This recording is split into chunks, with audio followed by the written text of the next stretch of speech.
మేము మొహాన్ని కొట్టారనుకో బాగోదు. అయిపోయింది అది స్ప్రే. అది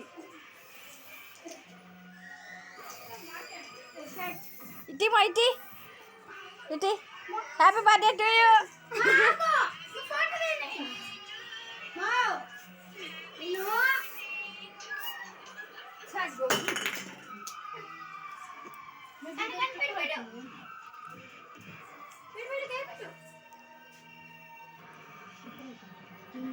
ఈరోజు హ్యాపీ బర్త్డే పాపకి.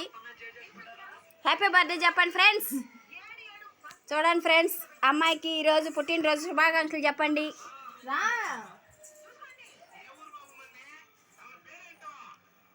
ఫోటో తీస్తున్నా, వీడియో తీస్తున్నా. పర్లేదు.